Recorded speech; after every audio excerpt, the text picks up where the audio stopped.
Good afternoon mga guys. So nakachempo tayo nitong Bachelor Express bus number 4531. Kilala niyo to kung sino itong driver na to.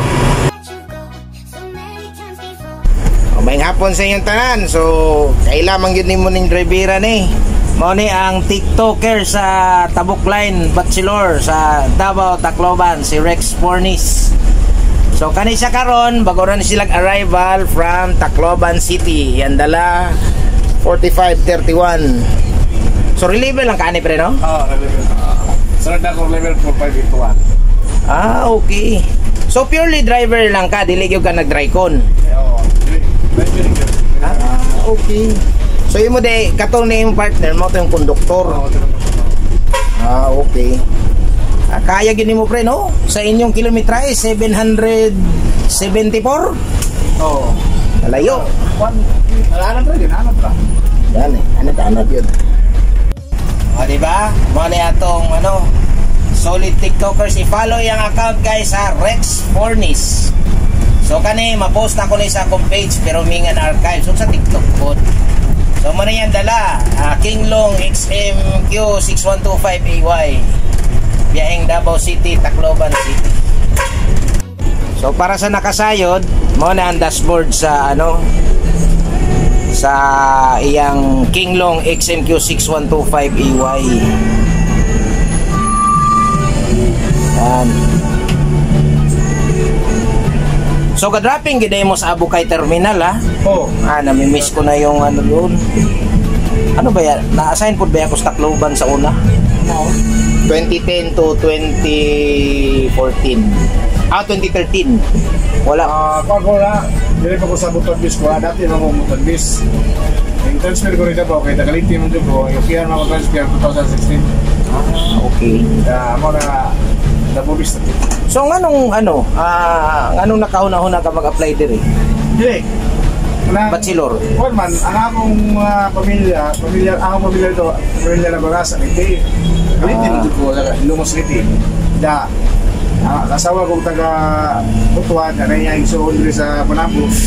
Siyempre akong pumagi nga para ma-okihan akong kuhan may pag-transfer muna kaya gusto sa mga asawa o itong yokihan lang. So balik karon ano kanang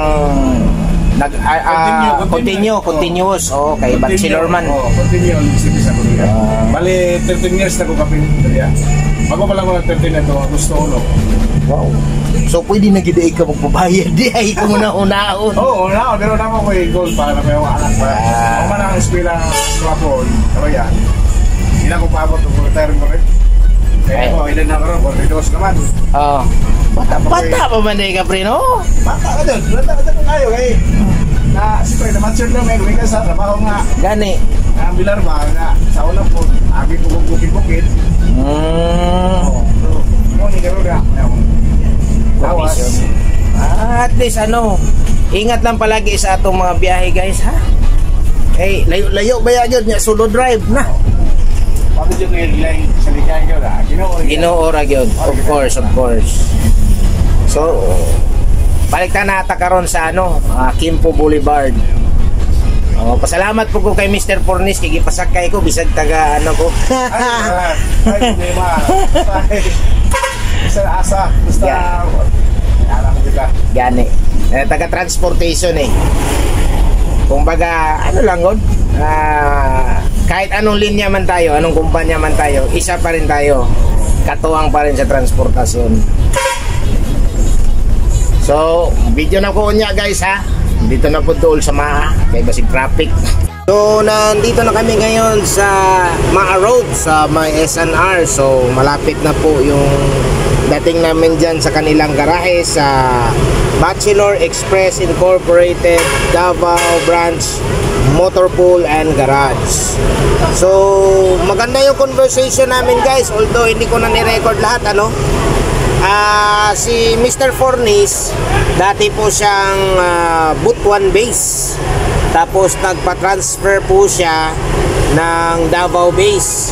So kahit papano, continuous pa rin yung kanyang length of service sa Bachelor Express.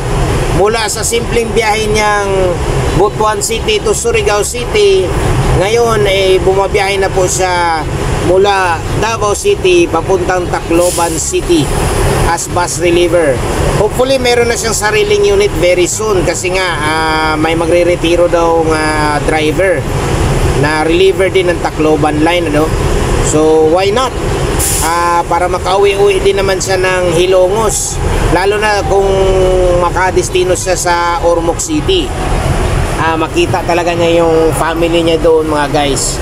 So yun lang po, shout out to driver Rex Fornis. Follow his TikTok account, Rex Fornis, para dumami din yung subscriber niya, guys. So likewise, follow nyo po yung aming page, Perumingan Archives sa Facebook, Perumingan Archives TV sa YouTube, at saka at Perumingan Archives sa TikTok. So as usual, mga guys, ingat po palagi sa inyong mga biyahe. Maraming salamat po.